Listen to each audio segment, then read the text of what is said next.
Buenos días a todos los miembros de la mesa directiva. Pues algo muy sencillo, me coge de sorpresa que hable de primero, después de quienes me han precedido, digamos, en el carácter oficial, pero por ahora solamente quiero decirles que obviamente estamos aquí por un festejo histórico que, como lo dice el doctor William Zambrano en el prólogo a la Constitución, es un festejo histórico que tiene mucha relevancia porque, en efecto, la Constitución de Tunja, por las características que la anota allí, y como ya le dijo el señor alcalde, pues fue la primera Constitución republicana con todos los elementos que eso supone. Es decir, el 21 de noviembre, hace 200 años, se empezó a redactar el texto que ustedes tienen en sus manos. Y eso simplemente me hace pensar en algo, y es que pienso que, en efecto, la reflexión histórica es un elemento esencial del desarrollo de las sociedades. Es decir, que este tipo de celebraciones deben reivindicarse porque es allí donde se encuentra la identidad, y quiero un poco jugar con esa idea. Van dos anécdotas. Una de las películas que más me ha marcado en la vida se llama Les uns et les autres, o Los unos y los otros, de Claude Lelouch, francés, que era una hermosura de película que jugaba sobre el bolero de Ravel, ¿sí? Y contaba en 4 movimientos, como el bolero de Ravel, la historia de 4 generaciones de seres humanos, en donde los cambios eran tan sutiles como en la música, el bolero de Ravel, y en donde se mantenía exactamente el mismo ritmo, pero con algunos cambios altisonantes que mostraban la identidad de cada generación. Pero esa película termina, entre otras, con un gran baile en aquel entonces, estoy hablando tal vez los años finales de los 70, el grandioso Nureyev, ¿cierto? El gran bailador ruso, bailando el bolero de Ravel sobre la Tour Eiffel. Pero lo que les quiero decir, fíjense ustedes, bolero de Ravel, 4 generaciones, cambios sutiles, misma entonación, eso es lo que significa la historia. Y en eso les cuento otra anécdota personal. Cuando me refugié durante unos años como monje tibetano en la ciudad de Montpellier, tenía al lado del lugar donde vivía, que era de por sí ya un edificio del siglo XVIII, donde había vivido el perfumero de Luis XVI, ¿sí? Un puente construido en 1280.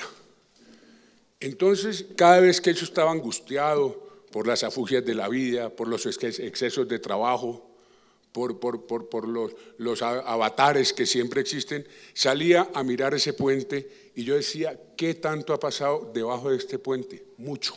Entonces, ¿para qué te angustias? ¿Sí?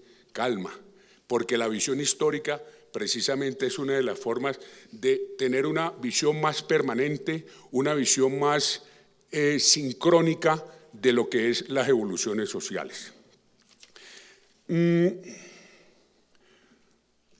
Es que esa visión histórica para mí es además el antídoto a la petulancia y al egocentrismo. Si se tiene una visión histórica de la vida, no se puede ser petulante.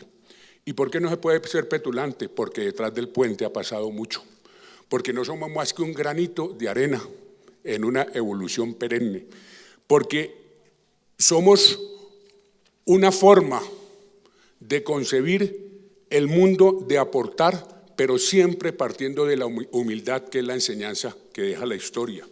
Y en ese sentido les quiero decir, la historia se puede contar de muchas maneras. Ejemplo de ello es el grandioso libro de Michel Foucault, La historia de la locura en la época clásica. Y el punto de partida de Foucault es muy sencillo. Michel Foucault, por favor, estoy hablando de uno de los grandes maestros del siglo XX en términos de filosofía. Foucault, ¿qué dice?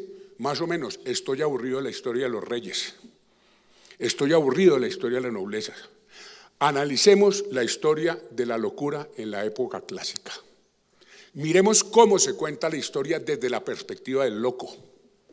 Y miren ustedes que empieza a jugar, y los descubrimientos históricos son importantísimos, pero a sorpresa se llega finalmente al mismo punto. ¿Por qué? Porque la visión histórica tiene otra ventaja, y es que de allí nace lo esencial. es de la visión histórica del decantamiento de esa visión histórica donde nace lo esencial.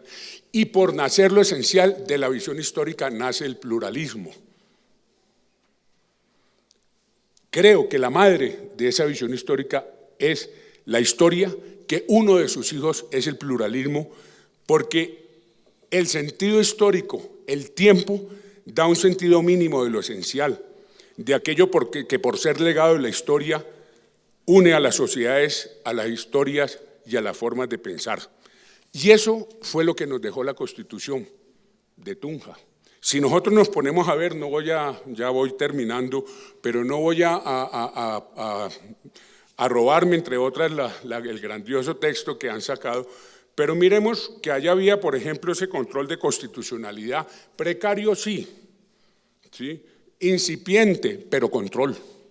Está en el capítulo segundo, en el numeral 18, en donde se decía, permítame citar, porque es que es muy curioso, nosotros decimos que el control de constitucionalidad nació en Colombia en 1910 con el acto legislativo de 1910 y eso es discutible históricamente, creo que es un poco más para atrás. Pero decía, ¿puede el Senado, sin que proceda acusación o denuncio de la Cámara de Representantes, pedir al gobernador o teniente gobernador razón de cualquier decreto, orden o determinación que se juzgue por las 3/5 partes de sus miembros? Es decir, estaba la posibilidad, ¿cierto?, de un control en donde ese Congreso jugaba una función de tipo político-judicial para controlar cualquier tipo de acto de gobierno. Pero estaban también todos los derechos inalienables, que como lo dice la misma introducción de la Constitución, se centraban en 4 criterios básicos: libertad, igualdad, seguridad y propiedad. ¿Ha cambiado eso? No. Lelouch, Ravel vuelven otra vez a darnos esta visión histórica y por eso yo solamente quiero decir que en ese sentido la Constitución de la República de Tunja fue pionera y muchos de sus preceptos debemos reivindicarlos en este sentido homenaje. Muchas gracias.